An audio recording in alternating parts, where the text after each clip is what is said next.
introduce our speaker. So I met Randi Swedenburg probably when we did a native plant consultation at her house on I Street in Eureka. B Street, yeah. Okay. Yeah, so a native plant consultation is a free service that our chapter offers where a group of anywhere from 2 to 4 of our volunteer consultants come to your house, your property, and look at what you've got, help you identify things, and tell you what you have that's invasive and you should get rid of, and can suggest native plants to that would like to be there. So Randi was embarking on a native plant adventure in her backyard at that time. And I'm really looking forward to hearing what she has to say about it. She wrote an article, a 2-part article for our newsletter some years ago, 10 years ago, maybe. So if you want to read about that part of her adventure, you can in our newsletter. And I've also seen Randi in action at our plant sales, where she's one of the advisors that we have to help people who are there to pick out plants. She's sometimes interrupted by her cell phone in her pocket when her granddaughter calls her, but I put it on vibrate. But so Randi has learned a lot and she's here to share it with us.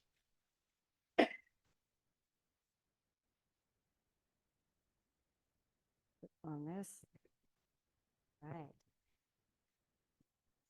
Well, Carol introduced me so graciously. That was back in. Oh, this? Yeah. All right.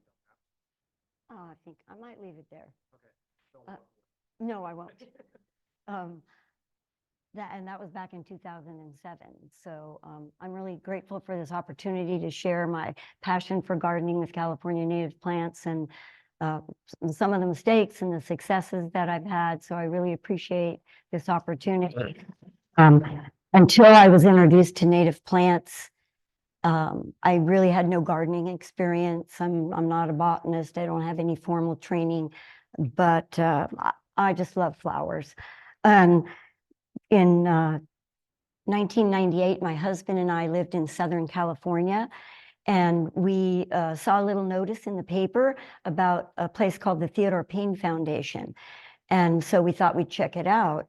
And it's a nursery that's nestled in the hills of Sunland. And we went there in spring after an El Nino winter where LA probably got 3 times the amount of rain that it normally gets. So they had this little trail called Wildflower Hill. So they suggested, why don't you take a little journey up that?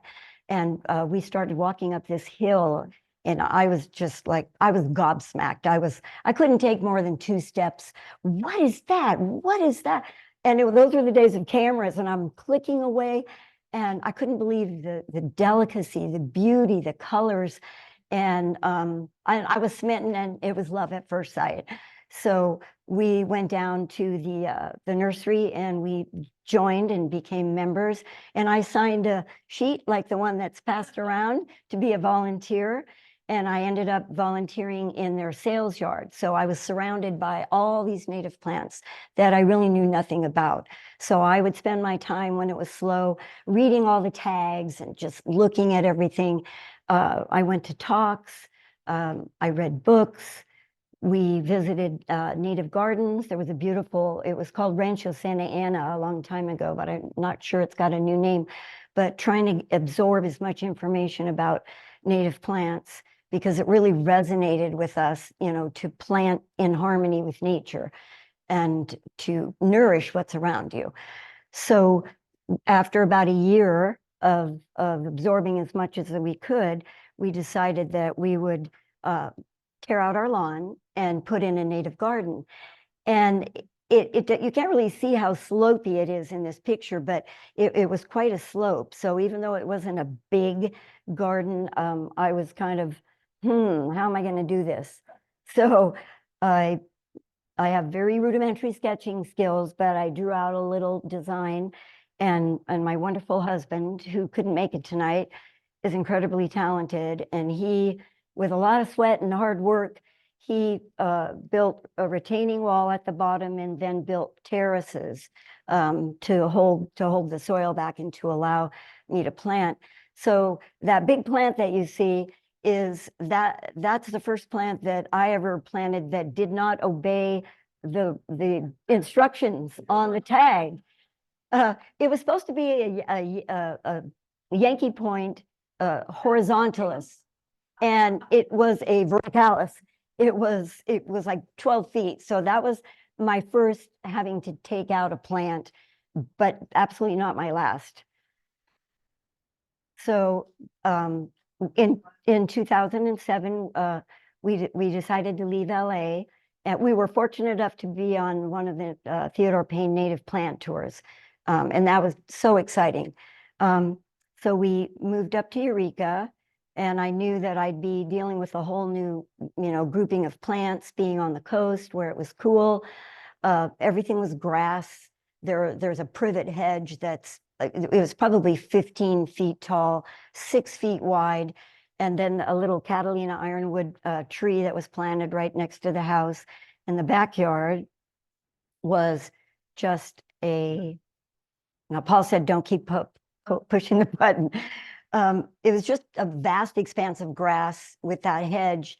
There's a little apple tree in the corner that's trying to survive, ivy all along that wall, and 2 big plum trees.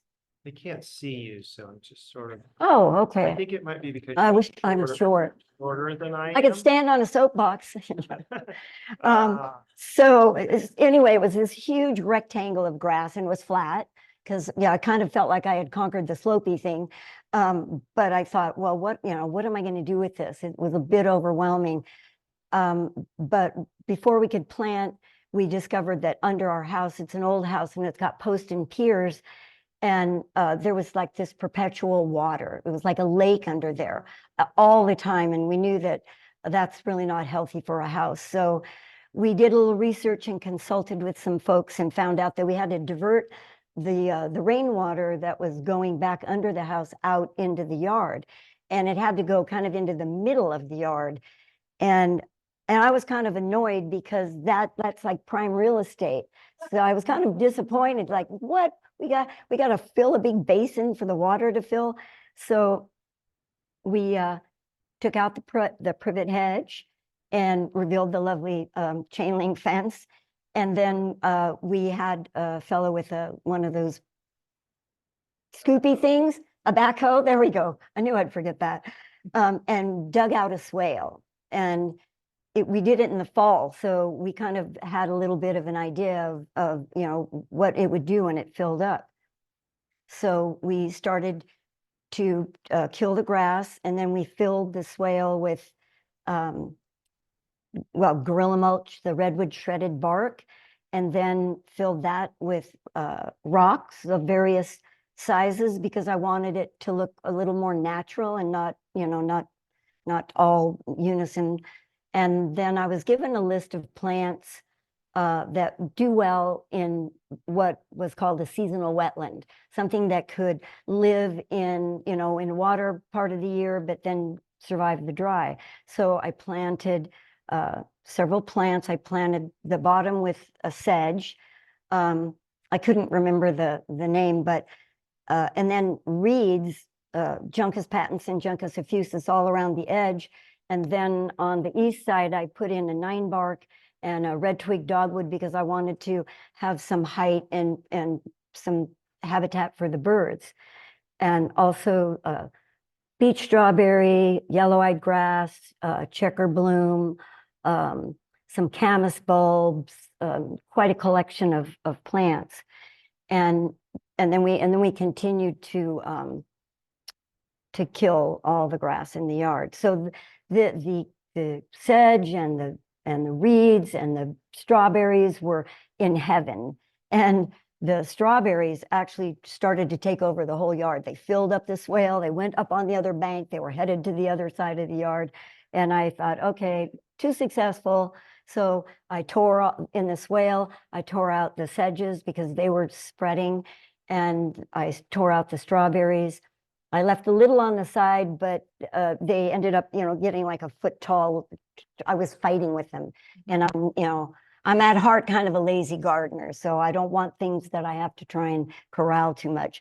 But the monkey flowers were a real blessing around the swale because the yard was pretty dull looking, but we had this burst of these beautiful monkey flowers, and now they come up everywhere in my yard, even in the pots on my deck. So and I welcome them because I'm a fool for volunteers.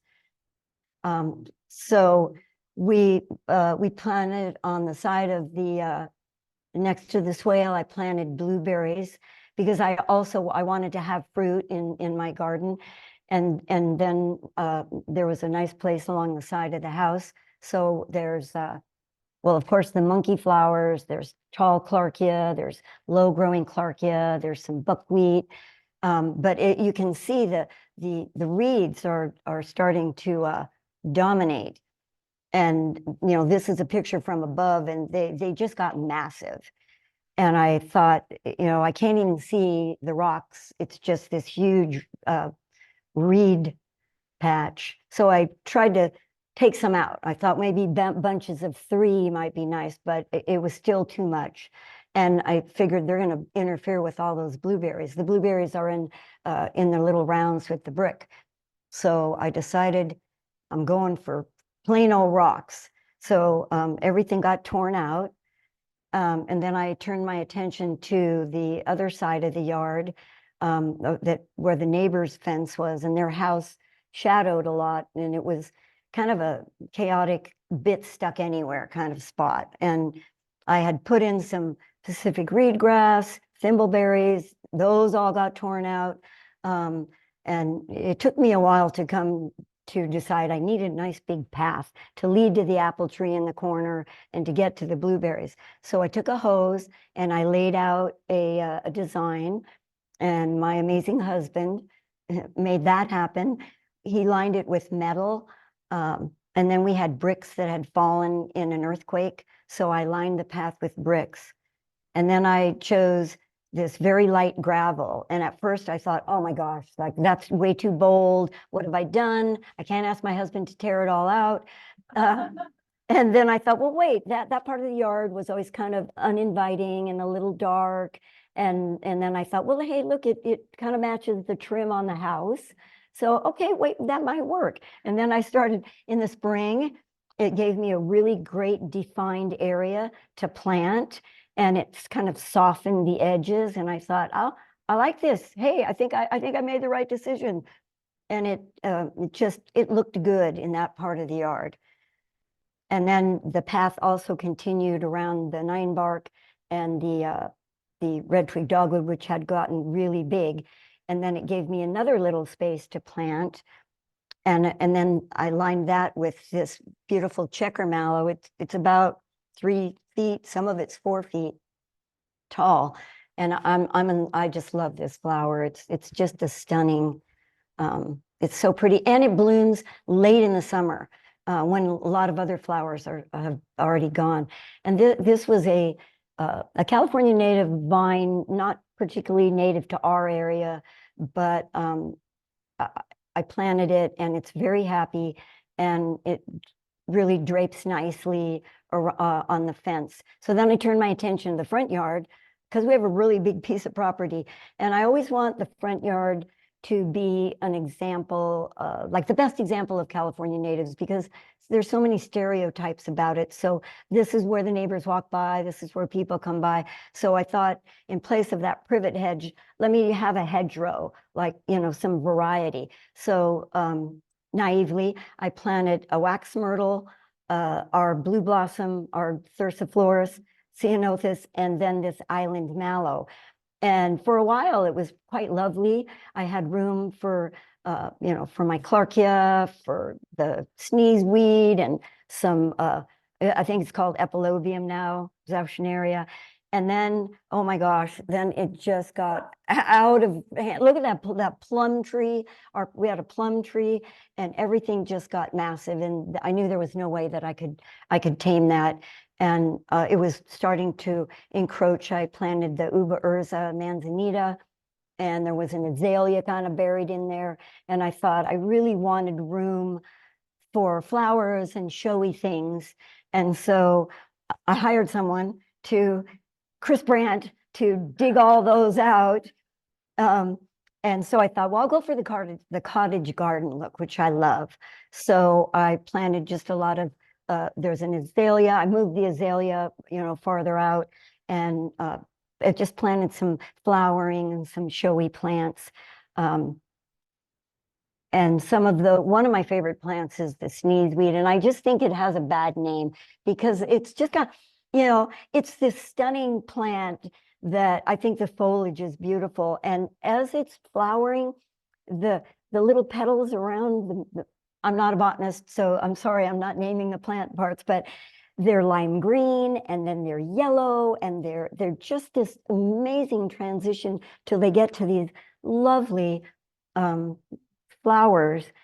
And then this is the flower for the Point Reyes checker bloom that I also that is in the background of this.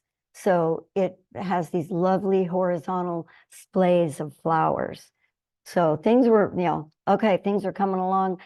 And then I felt like the fence was really bare. So I wanted some vertical. And I found a pipe vine at the nursery. And I never buy plants in 5-gallon pots because they're way too expensive. And if they die, then I'm like, beating myself up. But this one was $35. And I know that's probably not a lot of money, but it just took off. And it just fills the fence and spills over into the back. And then I discovered meadow foam, which is an annual wildflower.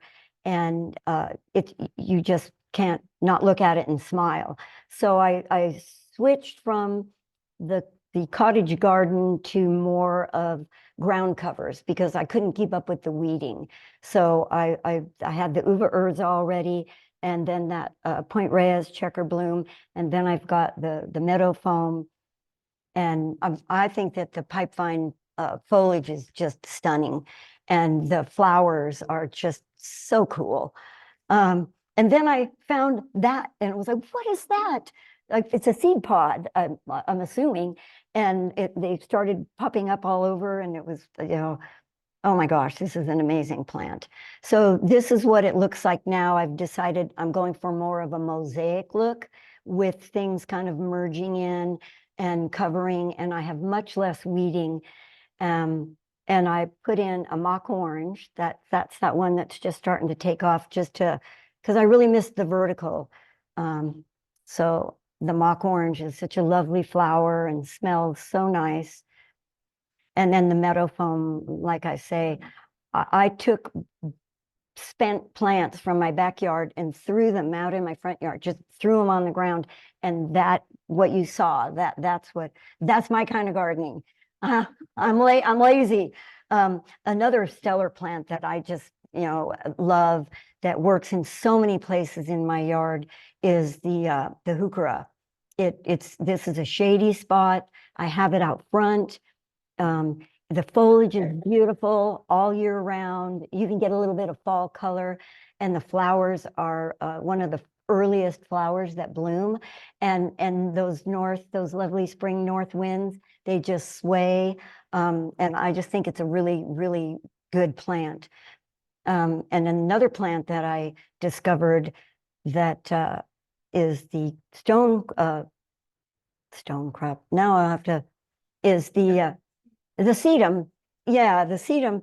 And when I first put some in, I was weeding and a couple of them broke off, and I just kind of tossed them, in a spot and forgot about them. And I came back and there was a whole new patch of them. So I'm all in for these, and I put them everywhere where I have spaces, and the contrast of the color, and they look like tiny roses, and then they've got these beautiful yellow flowers. So I'm using those throughout my yard. And then what's in front of that is it's a hybrid blue-eyed grass. It's Devon Skies, and I found it at Annie's Annuals, and I'm using it edging, and this is what it looks like in the spring. It's just magnificent, and the flowers are, like, who would not fall in love with that? That's just And so here's sedum under my 9-bark and my red twig dogwood in a very shady spot, and it actually is super happy. And here it is in the middle of the yard where it gets full sun. And then, of course, I'm a fool for Clarkia, and I've been growing those in my yard for like 13 years. And I can't name them, most of them, because I guess they've hybridized and they've got different colors. I even got some white ones. And these are just some of the combinations that have shown up in my yard.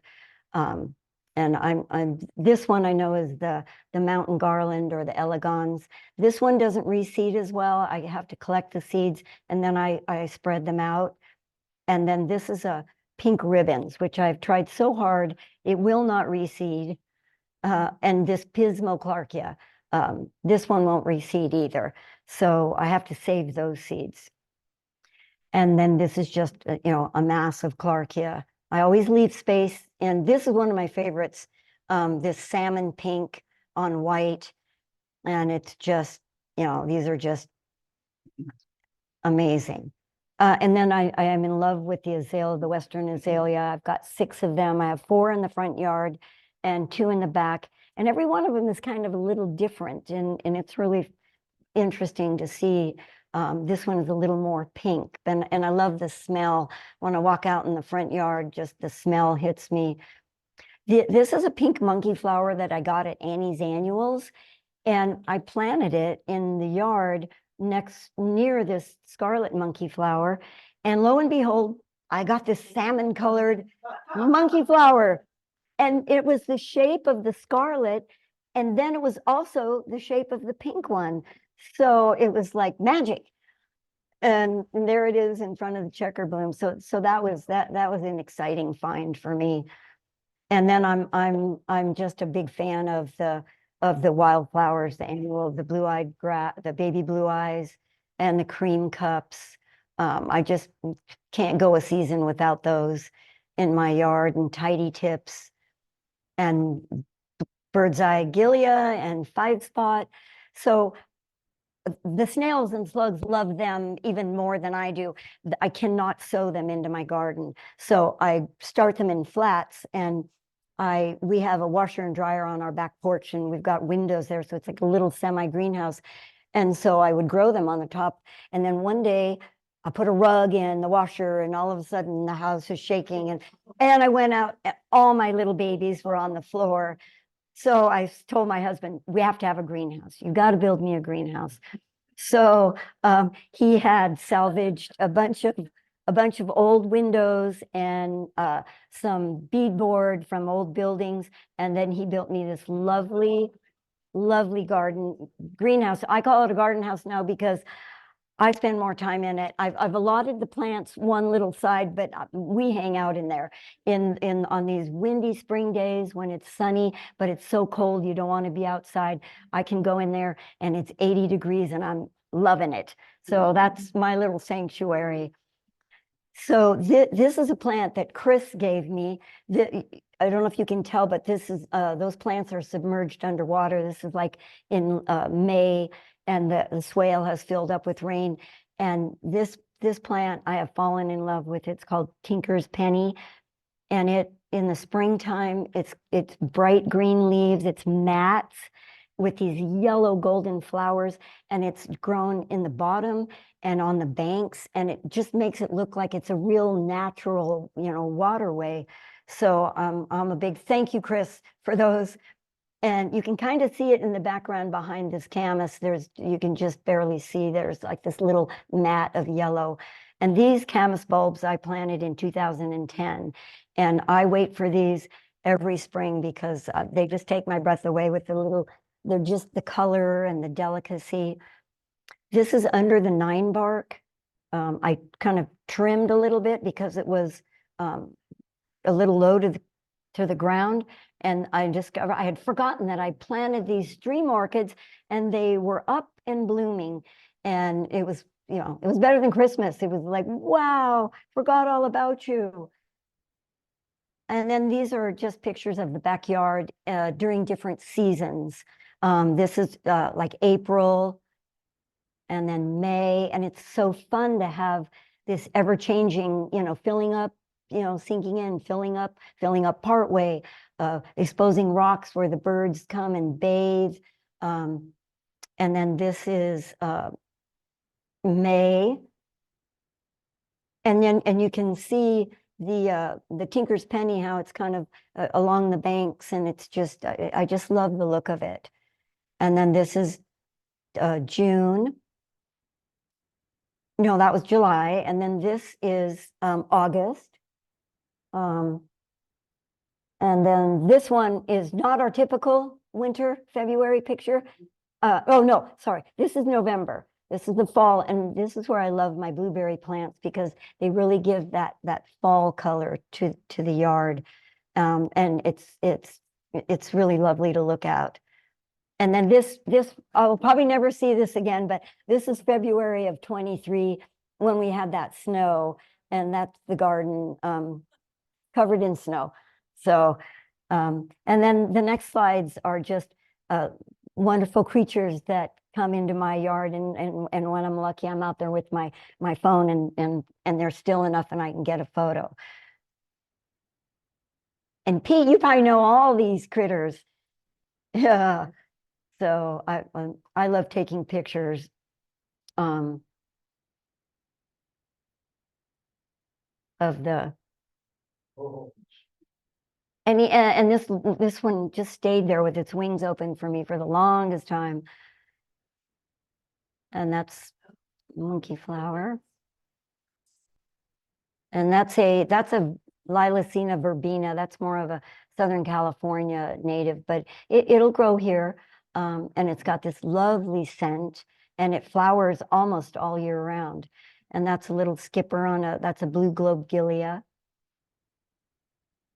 And then this dragonfly landed on, Chris Brandt gave me this glossy leaf manzanita, and it's just taken off in my front yard.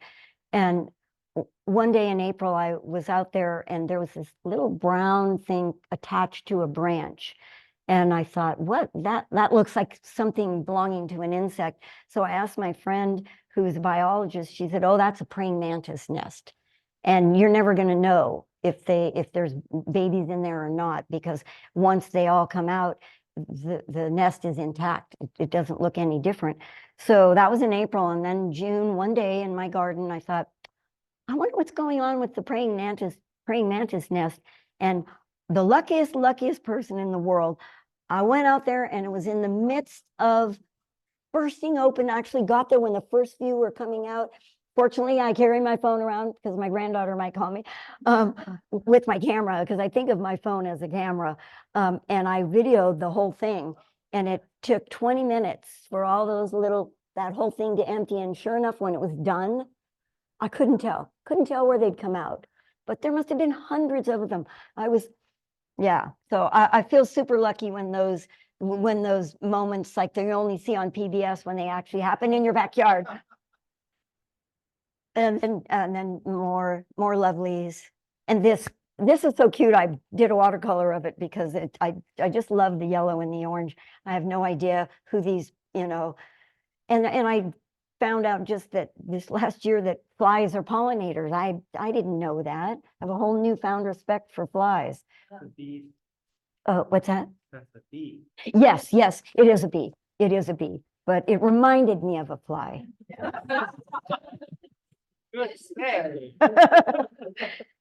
Yeah, and so I'm just always out there wandering around. And this is the meadow foam that was out front, and I counted 45 bees. I walked over there, and it was almost vibrating. There were so many bees. So some of the lessons that I've learned, and it's all kind of on the job training, the School of Hard Knocks. I always wanted to take a soil class up at HSU, or take a botany class, but I haven't gotten there yet. But all I know is I love my plants, and I walk out there, and I'm always telling them I love them, and thank you for growing in my yard. And some of the lessons that I've learned is like, embrace your space. Whatever you have, whatever space you have, find the plants that work well in that. And that problems can become inspiration. Our house in LA, we had that slope, and it turned into this beautiful hardscape that my husband created, and it really made the garden way more beautiful. And then when we had the water problem, I thought, oh, this is going to wreck my garden, but it's actually become a focal point of interest. Sometimes in the winter, the water in the swale will reflect in the kitchen on the ceiling wall, and it's just like, I'm so happy. Birds bathe in it, and I get to choose. I get to look at plants, and if it says riparian or wetlands, yes, because in LA it was all hot and dry, and so I never even went to that part of the nursery. I can't even look at you. So now my plant palette is huge because I've got riparian, I've got dry. So problems can often lead to better things. And then don't be afraid to make mistakes. I am the queen of tearing things out, and planting things in the wrong spot. But that's how I've learned. And then last but not least, take the time to get out and enjoy your garden. Sometimes I'm so busy, oh, I got to weed. Oh, well, that area needs help, and I'm blind to what's there. In fact, one time in my living room, we have bay windows, and it was spring, and I was looking out over my garden, and it was looking so beautiful, and I was standing there enjoying it, and this thought came into my head, and it said, you don't have time to be doing this. You're wasting time. You got chores to do. And I thought, where did that come from? And so I extinguished that thought. And so now I make a point of wasting time and staring at my garden. So anyway, thank you so much for listening. And if you have any questions, I'd be happy to answer.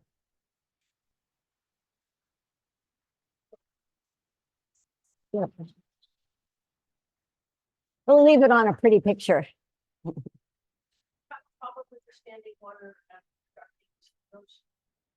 Pardon? Oh, no, because it drains so quickly.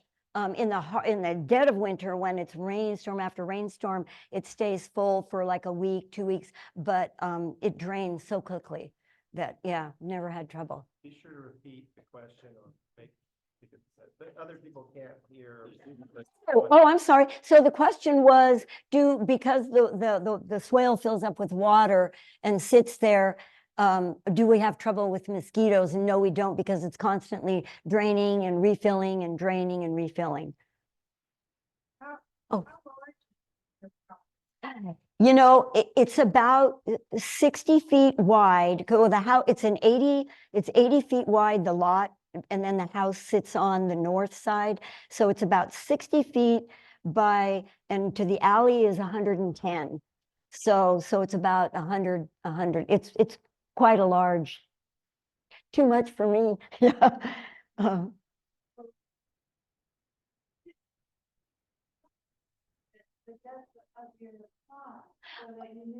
Oh, good. Yeah, good question. That was, how did we calculate how deep we had to dig our swale to accommodate the rainfall that came down through the downspouts? There was actually some kind of a formula. The roof had so many square feet, and then it was correlated with that.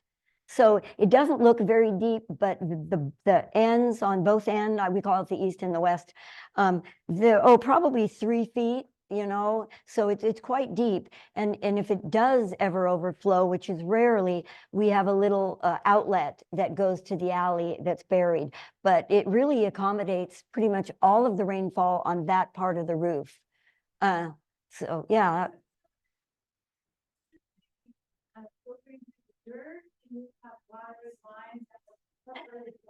No, it was dirt, and then the shredded mulch, and then rocks. So it just goes back into the ground. But it's pretty interesting because even in August, it's wet in there. If I'm weeding, the ground is wet. So I think that we also have I don't know what it's called, a high water table or whatever, but we have parts of our yard that seem to be wet all year round, and then other parts that are dry. So I think when they built Eureka, they filled in gullies, they filled in creeks, and I think we've got one that's kind of goes through our yard because my neighbor had a well in hers, and she's got those equine, those horsetails. So I think that we were in a wet spot long ago. And sword ferns and maidenhair ferns are always volunteering in our yard. So I think it's parts of it are very wet. Yes, yes, it did. There's no standing water. It's still a little damp because I think it is a wet property, but we don't have that lake anymore. So, yeah. I have 3 questions. The first one is, how did you kill your grass? Okay. And the second one is, have you seen any pipevine butterflies Ooh. since you have the pipevine? No, I can answer that right off. No, I haven't. I know that I haven't. But the seed pods and the flowers are cool. So the way we killed our grass was we hunted down big pieces of cardboard and laid that on the grass. And then we covered that with rice straw. And then we got like really cheap, not any beautiful, nice fir bark or redwood bark, but I can't remember where we got it, but it was like just to cover it, chips of wood and stuff. And we did that, and that pretty much, killed it. There's some places where it's a different kind of grass, and it's almost like a Bermuda grass, and it's got, you pull it and it's got the, but it's good exercise. That's what I keep telling myself. I have to get down, I have to bend, that's so there's some of that, but. And then now that your husband is done with the projects, is he lacking for things to do and Is he for hire? Yes, no, actually, he's got one more. He's rebuilding the back deck and the thing that encases our jiggly wall. Well, that's the last project, but there's never a last project. But I did have to make sure that when I planted close to the house, that I made it accessible so that he could paint, because the south side of the house and it always needs painting. So he can put a scaffold over things. I don't grow anything really tall beside the house for maintenance. So I did have to keep that in mind when I was planting. Well, do you have things that are not native wool? I counted how many. I have about 62 species. I have some cultivars. I didn't count my non-natives. I have some cultivars, and I know some folks say if it's not native to Humboldt, it's not native, but about 41 plants are Humboldt County natives. So I do allow myself sweet peas, and I do have a patch of pink carnations. But I used to be just like, no, in LA, it was like, absolutely not, I'm not straying. And then I thought, well, I kind of like sweet peas. They smell nice, they make bouquets. And then I have a raised bed by the vegetables that's dahlias and gladiolas. So, because I like to cut those, but really, I'm always drawn to another plant, another native. I try not to. Those ones are all established. So if I add anybody, I want to add a native and a Humboldt County native. Have you seen any more birds in your yard? Yes, they love the 9-bark. In fact, they made a nest last year, and I don't know the names of all of them, but I'm seeing different birds, and they love the 9-bark. And then my friend Donna gave me California hazelnut, and I planted that in the front on the side, and that has gotten huge. So I've given them a lot of cover because we have cats in our neighborhood, a lot of cats. So yes, I couldn't say how many more, but I love to watch them bathe in when the rain's gone and it goes down a little and there's rocks. It's just really fun to watch them taking a bath. So. your pathway, is that was granite? Was it the crushed granite? No, it was a kind of a yellow, it's a light yellow. I don't know where it's from. It's not, I think it might be from the Sacramento area. It's from another area, but it's actual gravel. Yeah, well, it grew on me and it didn't seem so stark because we put it in the fall when everything was subdued and it just stood out. But now I'm really happy for it because it's bright. Like I said, on that part of the yard, I never wanted to go hang out there. It was always just kind of, so yes, and I've gotten used to it. And then the gravel that we put in front of the garden house, that was a different one. That was more round and a little bit browner, just to try to match the mulch. So, well, thank you so much for your attention. I really appreciate the opportunity to share with you all. Yeah, thank you. Hey, Randy, may I ask you a question from Zoomland? It's a real inspiration. Oh, thank you. Forgot flower. There's a great pin that Annie Daniel sold, and it says flower floozy. So Paul, do I do anything with this? Turn that on? Okay, thank you. Hey, Paul.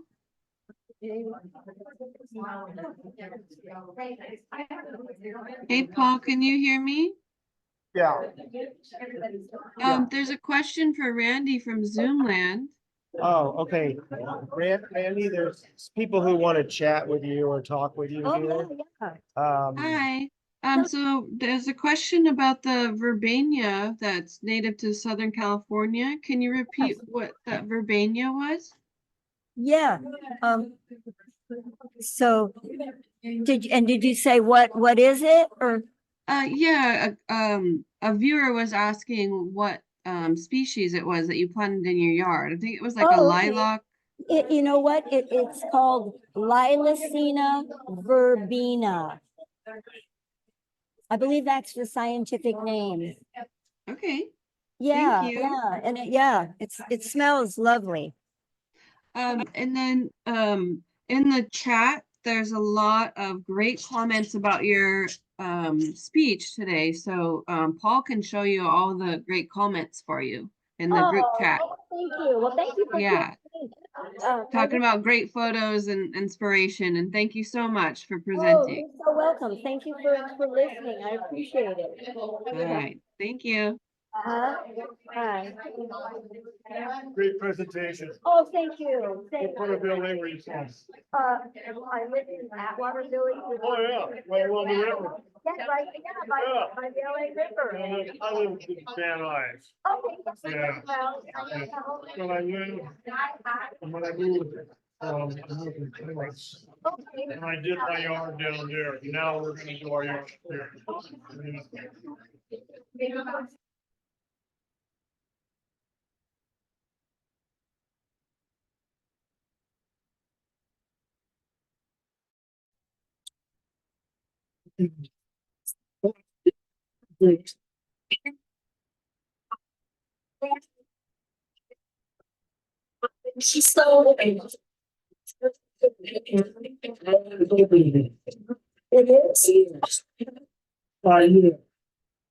I have a nephew that used to work there, and he's not really by the rookies. Yeah.